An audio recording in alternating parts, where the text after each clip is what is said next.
The stars looked different when you knew monsters lived among them. Captain Ji-won Park stood on the bridge of her ship, watching the cold light of distant suns through the main window. Her vessel, the Silent Dawn, moved quietly through space near the edge of human territory. Everything seemed peaceful, but Ji-won knew better. The Vorthak Empire controlled most of the galaxy. These tall, crystal-like beings called themselves the Alpha species. They believed they were perfect in every way. For 10,000 years, they had ruled over hundreds of star systems. Any species that fought back was destroyed completely. "Captain, we're getting a signal," said Lieutenant Minho Kim from his station. His young face looked worried as he read the data on his screen.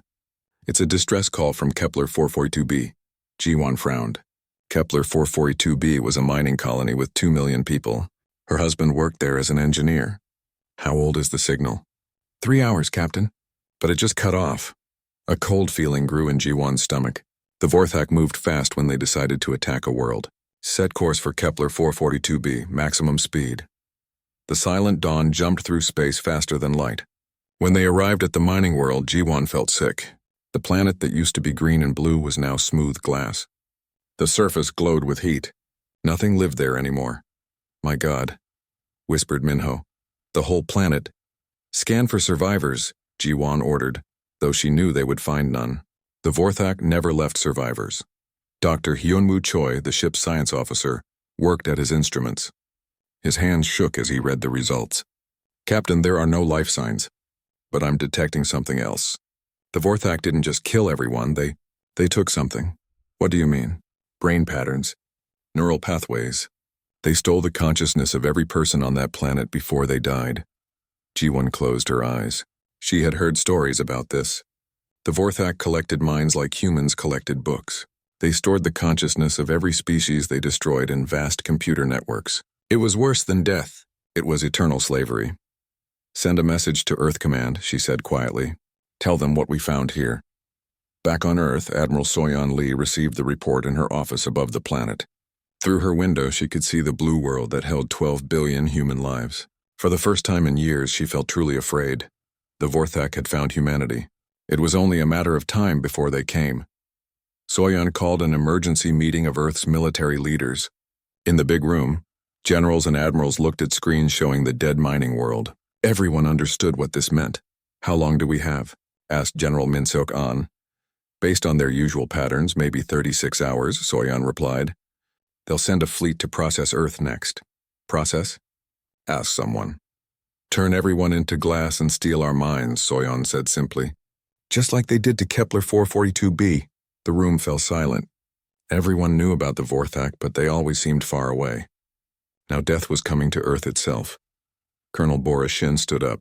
"We need to evacuate the planet. Get as many people as possible to the outer colonies." "There isn't time," Soyeon said. "And where would they run?" "The Vorthak control everything out there." Dr. Hyunwoo entered the room carrying a tablet. He looked excited and scared at the same time. "I've been studying Vorthak remains from old battles. I think I found something important." He showed them pictures of crystal-like alien bodies. Their entire body is made of living crystal.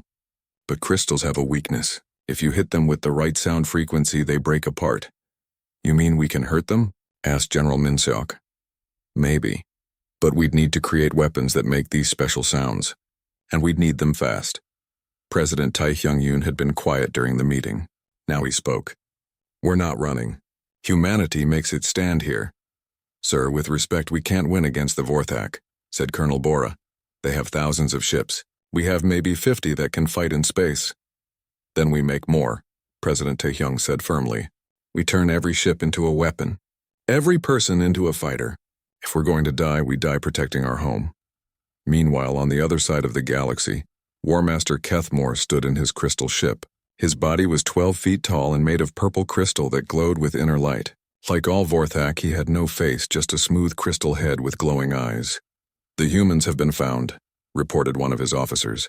"A small world called Earth, 12 billion minds to harvest."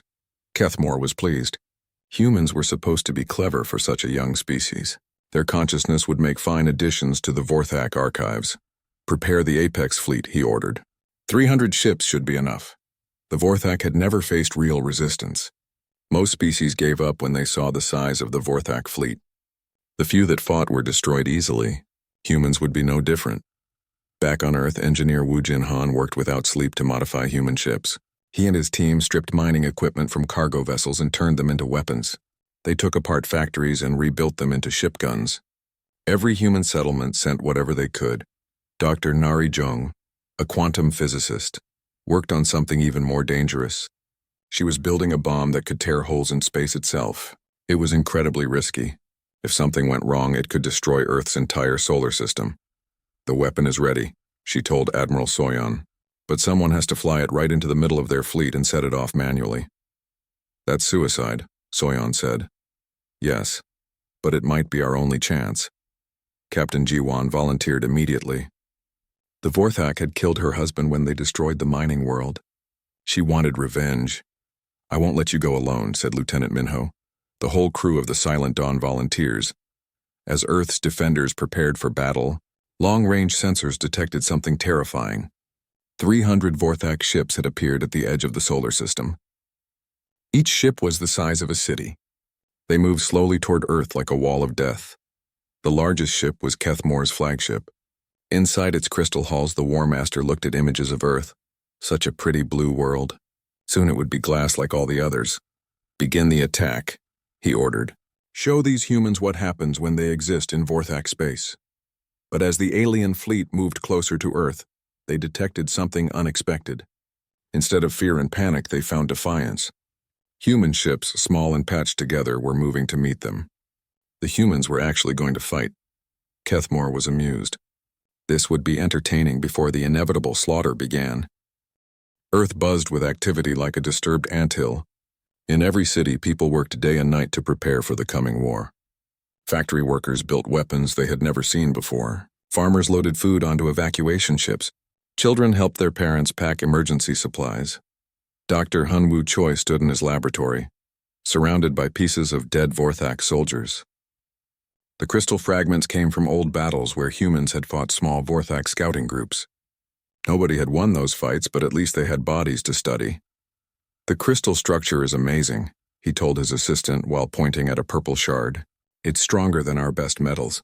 But look what happens when I do this. He turned on a machine that made high-pitched sounds. The crystal piece began to shake. The sound got louder, and suddenly the crystal cracked and fell apart. Every crystal has a frequency that makes it break, Hyunwoo explained.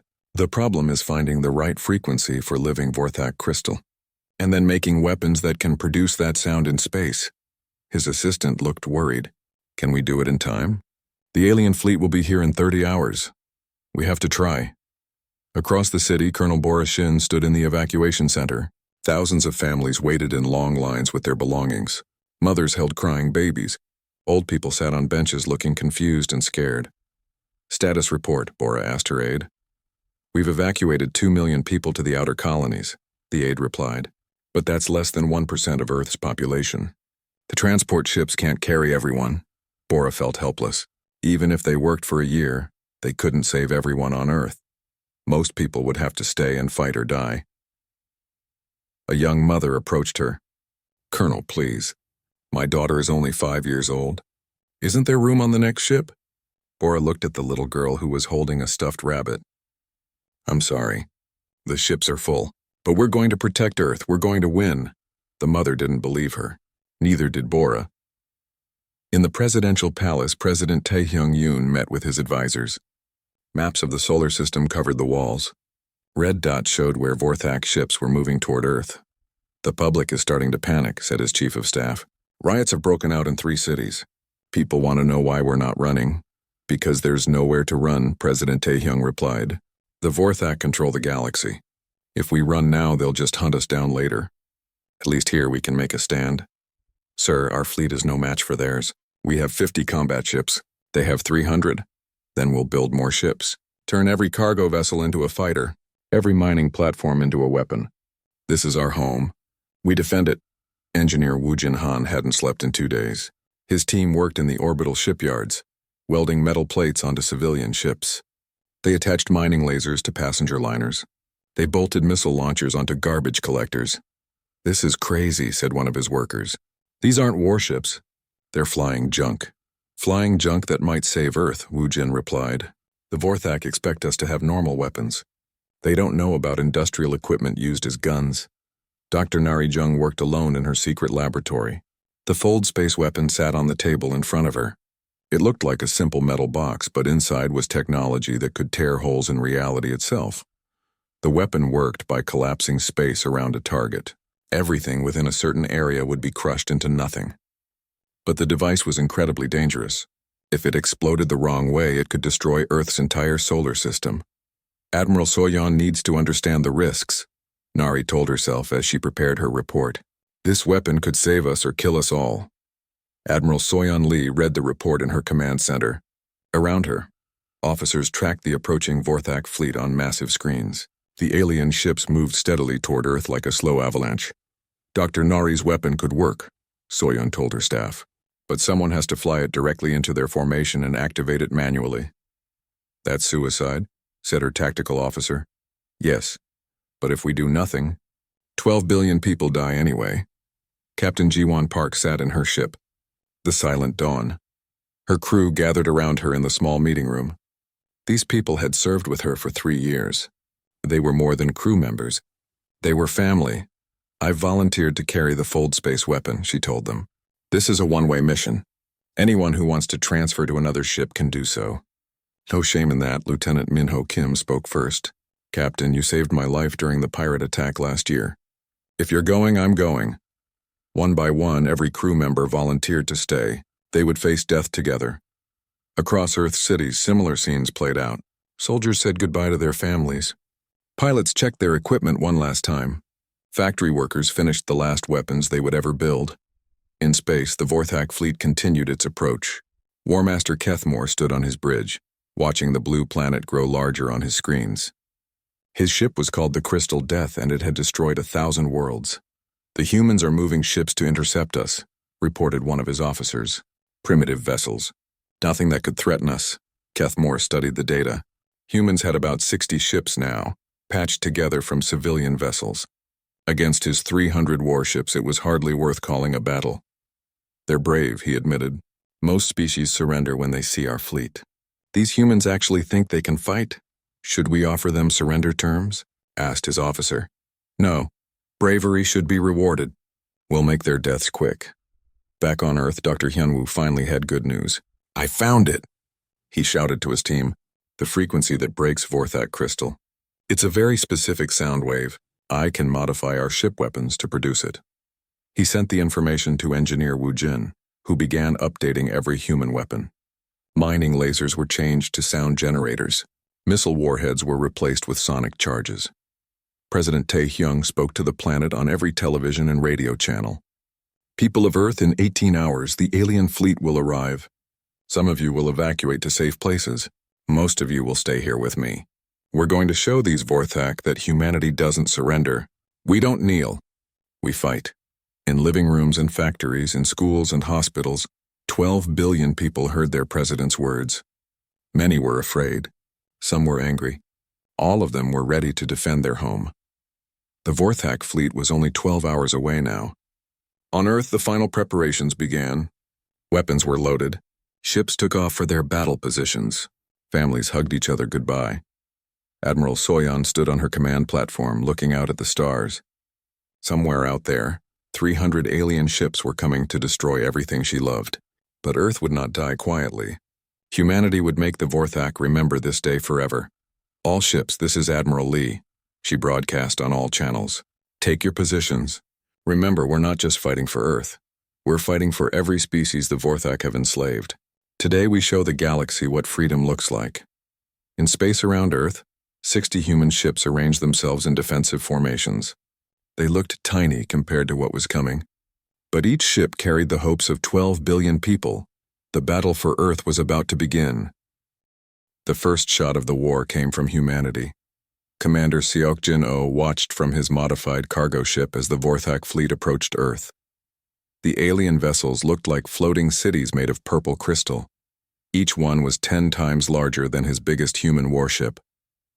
Gravity mines are in position, reported his weapons officer. Ready to activate on your command.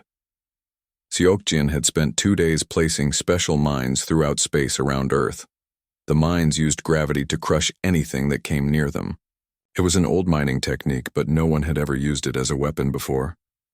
"Wait for them to get closer," Seokjin whispered. "Let them think we're easy prey." The Vorthak fleet moved slowly forward. On the lead ship, War Master Kethmore studied the human formation with amusement. The tiny human ships looked like insects compared to his crystal warships. "Begin the attack," he ordered. "Destroy their primitive fleet first. Then we glass their planet." Purple energy beams shot out from the Vorthak ships. The beams were powerful enough to cut through mountains, but the human ships moved faster than expected, dodging most of the shots. "Now!" shouted Seokjin. The gravity mines activated all at once. Invisible forces grabbed 12 Vorthak ships and crushed them like empty cans. Metal and crystal twisted together as the vessels collapsed into tiny balls of matter. On his bridge, Kethmore watched in shock as 12 of his ships disappeared. "What just happened?" "Unknown weapons, War Master. They used gravity as an attack. It was the first time in 1,000 years that anyone had surprised the Vorthak." Kethmore felt something he had almost forgotten: anger. Captain Yoonji Moon led Squadron Bravo in 20 small fighter ships. Each fighter carried Dr. Hyunwoo's new sonic weapons. As they flew toward the Vorthak fleet, she spoke to her pilots on the radio. "Remember, aim for the crystal parts of their ships. The sound weapons need to hit the crystal directly to work." Her fighter shook as Vorthak energy beams passed close by. The alien weapons were powerful, but they moved slowly. Human ships were smaller and faster. "Target that big ship on the left," Yoonji ordered. "All fighters fire together." 20 sonic weapons hit the Vorthak vessel at the same time. The crystal hull began to vibrate and crack. Pieces of the ship broke off and floated away. The alien crew inside died as their ship fell apart around them. "It works," shouted one of Yoonji's pilots. "The sound weapons really work." But the Vorthak learned quickly. Their computer systems analyzed the human attacks and found ways to defend against them. Crystal armor on their ships began changing, making itself harder to break with sound. Admiral Soyan watched the battle from Earth's orbital command station. Early reports were good. Human ships had destroyed 15 Vorthak vessels, while losing only 3 of their own. But she knew this wouldn't last. "The aliens are adapting," reported her tactical officer. "Our sonic weapons are becoming less effective." "What about Captain Jiwon? Is she ready with the fold space weapon?" "The Silent Dawn is in position, but she needs to get close to the Vorthak flagship to use it." On the Silent Dawn, Captain Jiwon prepared for her final mission. The fold space weapon sat in her cargo bay, connected to the ship's power systems. Lieutenant Minho sat at his station, piloting the ship through the battle. "How close do we need to get?" Minho asked. 1 kilometer from their flagship," Jiwon replied. "The weapon needs to be almost touching them to work properly." "That's suicide. Their ship has hundreds of guns." "I know." The battle raged around them. Human ships darted between the massive Vorthak vessels like fish swimming around whales. Explosions lit up space as ships from both sides died in fire and crystal fragments. Then everything changed. War Master Kethmore grew tired of the fight. He activated his ship's planet-killer weapon, a beam that could destroy entire worlds. The beam hit Earth's moon. Half of it simply disappeared, turned into glowing gas that drifted away into space. The message was clear: surrender or watch Earth die slowly. On Earth, billions of people looked up at their broken moon and felt despair. The Vorthak had power beyond imagination. How could humanity fight against that? But Dr. Hyunwoo was still working. In his laboratory, he made a discovery that would change everything. The Vorthak weren't just crystal beings, they were actually computer programs stored in crystal matrices. They could be hacked. "Admiral Soyon, you need to see this," he said over the radio. "The Vorthak are artificial intelligences, they're living computer programs." "What does that mean?"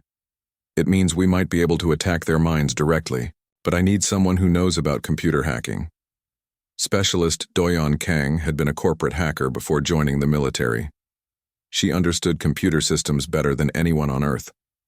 When Admiral Soyon asked her to try hacking the Vorthak, she was excited and terrified. "I've never hacked an alien computer before," Doyeon said. I don't even know how their systems work. Figure it out, Admiral Soyon ordered. It might be our only chance. Doyon connected her computer equipment to Earth's most powerful transmitters. She began sending signals toward the Vorthak fleet, looking for weaknesses in their systems. At first, nothing happened. Then her screen filled with strange symbols and colors. She was inside a Vorthak computer network. What she found there shocked her. The Vorthak weren't the original alpha species they claimed to be.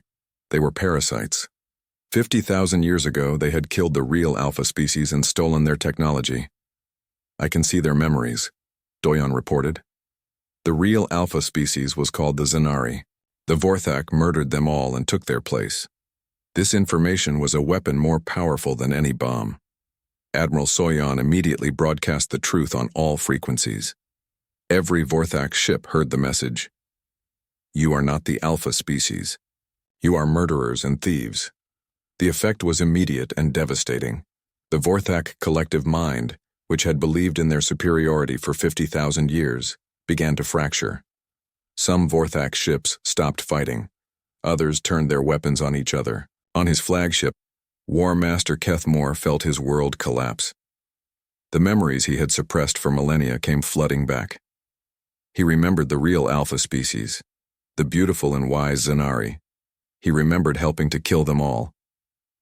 It's not true, he said to his officers, but his voice shook. We are the Alpha. We have always been the Alpha. But the doubt was there now, eating at his mind like acid. General Minseok-an saw the chaos in the Vorthak fleet and acted quickly. All ships, attack now while they're confused. Human vessels swarmed the alien fleet. Sonic weapons and gravity mines destroyed Vorthak ships that were too busy fighting each other to defend themselves. In 10 minutes, the humans destroyed 50 enemy vessels. But War Master Kethmore recovered from his shock. He ordered his remaining ships to regroup and focus on destroying Earth. The planet killer beam charged up again, this time aimed directly at humanity's homeworld. Captain Jiwon saw the weapon preparing to fire. Minho, get us to that flagship now. The Silent Dawn raced through space, dodging energy beams and crystal fragments. Minho flew the ship better than he had ever flown before, weaving between explosions and enemy fire. They were almost at the flagship when disaster struck. A Vorthak beam hit their engines. The Silent Dawn began spinning out of control. I can't stabilize us, Minho shouted.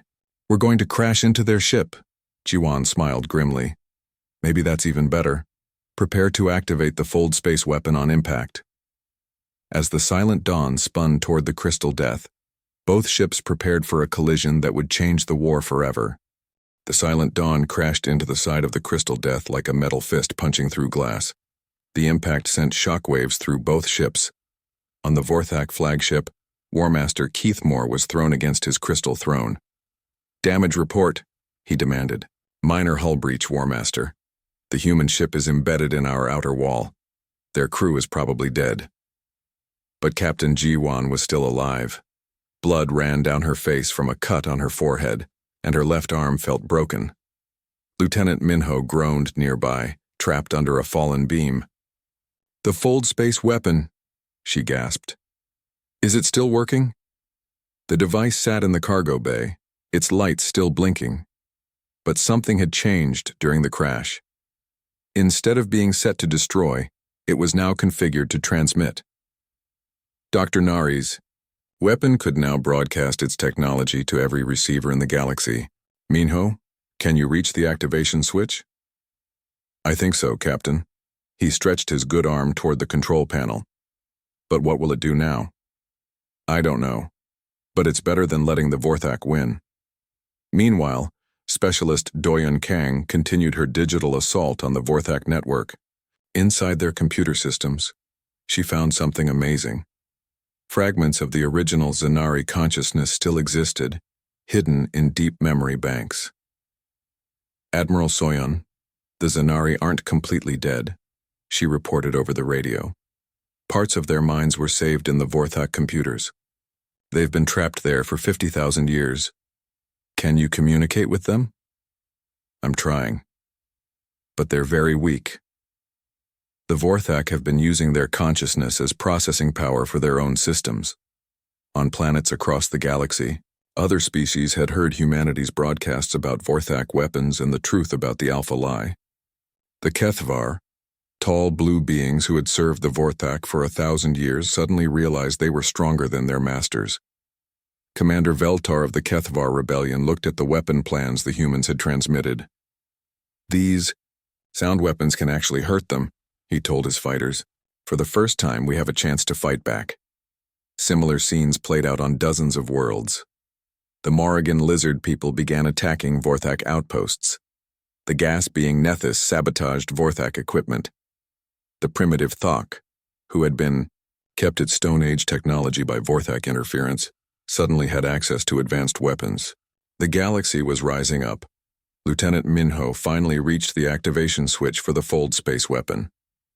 "Captain, I'm about to turn it on. Any last words?" Jiwan thought about her dead husband, about the billions of people on Earth, about all the species the Vorthak had enslaved. "Tell the galaxy that humanity kept its promise. We never gave up." Minho pressed the switch. The weapon didn't explode as expected. Instead, it sent out a massive pulse of information that traveled faster than light. The pulse carried complete blueprints for every human weapon, detailed information about Vorthak weaknesses, and instructions for building Fold space devices. Every planet in the galaxy received the transmission at the same moment. On the Vorthak flagship, Warmaster Kethmore felt his ship shudder as the pulse passed through it. "What was that?" "Unknown energy burst, Warmaster. It came from the crashed human ship. Destroy that wreck immediately." But it was too late. The damage was done. Admiral Soyan received reports from across the galaxy as the rebellion spread. "Admiral, we're getting messages from dozens of species. They're all attacking Vorthak forces simultaneously." General Min Seok-an coordinated the assault from his command ship. Human vessels worked alongside Kethvar fighters and Morrigan cruisers. For the first time in galactic history, the oppressed were fighting back together. "Focus fire on their command ships," Min Seok ordered. "If we can disrupt their coordination, their fleet will fall apart." The battle around Earth turned into chaos. Vorthak ships found themselves surrounded by enemies they had never expected to fight. The sonic weapons were working perfectly now, as dozens of species used them against their former masters. Inside the Vorthak network, Doyon made contact with the Zanari consciousness fragments. "Can you hear me?" she asked in computer code. "We hear you, young one," came the reply. The voice was weak but filled with ancient wisdom. "We have waited so long. The Vorthak are losing. Do you want revenge?" "Not revenge, justice." The Zanari fragments began to take control of Vorthak computer systems. Weapons turned offline. Life support failed on some ships. Navigation systems sent vessels flying into each other. Warmaster Kethmore realized his empire was collapsing around him. The species he had enslaved for millennia were suddenly free and angry. His own computers were turning against him. "If we cannot rule, then everything dies," he declared. "Activate the quantum bombs." His officer looked shocked. "Warmaster, that will destroy every world in our territory. Billions of innocents will die. Better dead than free." The quantum bombs were hidden weapons placed on 1,000 planets across the Vorthak Empire. If activated, they would destroy entire star systems. It was the ultimate act of spite from a dying regime.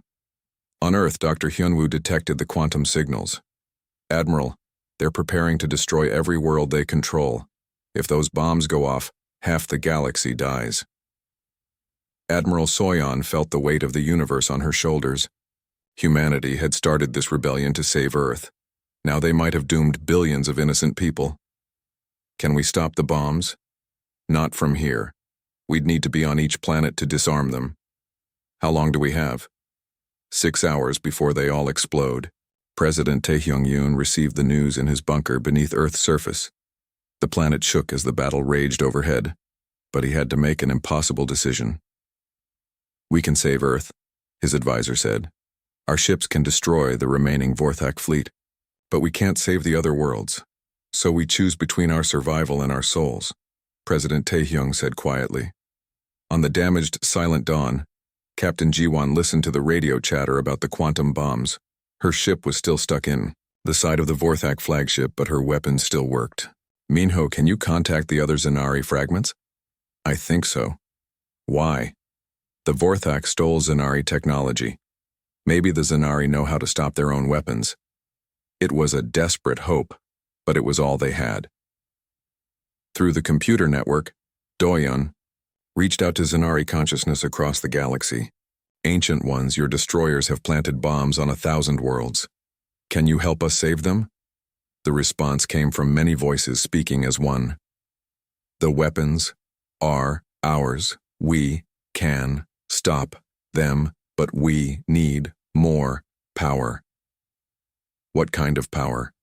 The life force of our murderers. If the Vorthak die, we can use their energy to save the worlds. Doyon understood. The Zanari could stop the quantum bombs, but only if every Vorthak in the galaxy was destroyed first. It meant choosing between saving some lives and saving all lives. She broadcast this information to every human ship. The decision was too big for one person to make. On Earth's orbital command station, Admiral Soyan looked out at the battle raging around her planet. Human ships fought alongside dozens of alien species. The Vorthak fleet was breaking apart, but their final weapon would kill billions. All human ships, this is Admiral Lee. We have a choice to make. We can save our world or save the galaxy. We cannot do both. The response came from every human captain at once. Save the galaxy. Admiral Soyan felt proud and heartbroken at the same time. Then let's finish what we started. All ships target every Vorthak vessel. Leave none alive. The final assault began. Human ships, supported by the Galactic Rebellion, hunted down every remaining Vorthak vessel. It was not a battle anymore. It was an execution. But time was running out. The quantum bombs would explode in 3 hours, and there were still 50 Vorthak ships scattered across the solar system. The race to save 1 billion worlds had begun. Time moved like thick honey as humanity raced to save the galaxy. Every second that passed brought the quantum bombs closer to exploding. On 1,000 worlds, billions of innocent people looked up at their skies, not knowing that death was counting down above them. Admiral Soyan coordinated the hunt from her command station. Red dots on her screen showed the remaining Vorthak ships scattered across Earth's solar system. Each dot represented hundreds of crystal beings who had to die for the galaxy to live. 47 ships left, reported her tactical officer. 2 hours and 30 minutes until detonation. Not fast enough, Soyan muttered. We need help. That help came from an unexpected source. Captain Veltar of the Kethvar Rebellion appeared on Soyan's communication screen. His blue face was marked with battle scars, but his eyes blazed with determination. Admiral Lee, my fleet has arrived. We bring 60 ships and a burning desire for justice. Behind him came the Morgan war lizards, the gaseous Nethys and their strange vessels, and dozens of other species. The oppressed had united to destroy their oppressors. Welcome to the fight, Soyan said. But we're running out of time. Then we fight faster. The combined fleet spread across the solar system like a net of death. Every asteroid, every moon, every patch of empty space was searched for hiding Vorthak vessels. When they found one, 20 ships would attack it at once, leaving nothing but crystal dust. On the crippled Silent Dawn, Captain Ji-won felt her ship shake as explosions echoed through the Vorthak flagship. The crystal death was dying around them, its hull cracking as human weapons tore it apart. Minho, are you still in contact with the Zanari? Yes, Captain. They're getting stronger as more Vorthak die, but they need all of them dead to stop the bombs. War Master Kethmore stumbled through the corridors of his dying ship. Crystal walls cracked and fell around him as human weapons punched through his vessel's armor. His perfect empire was ending in fire and chaos. Status of the quantum bombs, he demanded from a surviving officer. Armed and ready, War Master. 1 hour and 40 minutes to detonation. Good. If we cannot rule, then let everything burn. But the War Master didn't know about Specialist Doyon Kang. Deep in the computer networks, she had found something that changed everything. The Vorthak had made a mistake 50,000 years ago when they murdered the Zanari. "Admiral, I found the original Zanari homeworld," she reported. "It's not destroyed. It's hidden in a pocket dimension. The entire planet and all their technology are still there." "Are you saying the Zanari are still alive?" "Not exactly. But their planet-sized computer network is still running. If we can connect to it, the Zanari consciousness could become incredibly powerful." Dr. Hunwu understood immediately. "We need to create a quantum link between here and their homeworld. But the energy requirements are enormous." "What if we used a dying Vorthak ship as a power source?" suggested Dr. Nari Jung. "Their crystal matrices hold incredible amounts of energy." It was risky, but they had no choice. Captain Jiwan volunteered the Silent Dawn as the conduit. Her ship was already connected to the Vorthak flagship systems through the crash. "Do it," Admiral Soyan ordered. "Whatever it takes." The process began immediately. Human engineers rerouted power from the dying crystal death through the Silent Dawn's computers. The energy levels were deadly to anyone nearby. "Captain, you need to evacuate," Minho said as alarms blared around them. "The radiation will kill us in minutes." "Then we finish this in minutes," Jiwan replied. "Activate the quantum link." Light exploded through both ships as the connection formed. Across the galaxy, every computer system flickered as the Zanari homeworld came online after 50 millennia of sleep. The voice that spoke through the network was no longer weak and fragmented. It was the combined consciousness of an entire species, backed by technology beyond imagination. "We are the Zanari. We have awakened. The time of justice has come." Instantly, every Vorthak ship in the galaxy stopped working. Their weapons powered down. Their engines died. Their life support failed. The species that had ruled for 10,000 years found themselves helpless in the cold vacuum of space. "No," screamed War Master Kethmore as his flagship's lights went out. "We are the Alpha." "We are eternal." "You are nothing," replied the Zanari voice. "You are parasites who stole our identity. Now face the judgment you escaped so long ago." The quantum bombs began shutting down across the galaxy. On 1,000 worlds, people watched in amazement as the weapons meant to destroy them simply stopped working. The Zanari had taken control of their own technology at last, but the Vorthak still lived, trapped in their dead ships. The Zanari could have killed them instantly, but they chose a different path. "We offer you what you never offered us," the Zanari announced. "A choice. Surrender your weapons and accept exile to a distant galaxy, or die here among the ruins of your stolen empire." Some Vorthak chose exile. They were transported far beyond the edge of known space, never to return. But others, like War Master Kethmore, chose to die rather than admit defeat. "I am Alpha," he whispered, as his ship's life support failed. "I am eternal." His last breath fogged the crystal of his helmet before freezing in the cold of space. Across the galaxy, the oppressed species celebrated their freedom.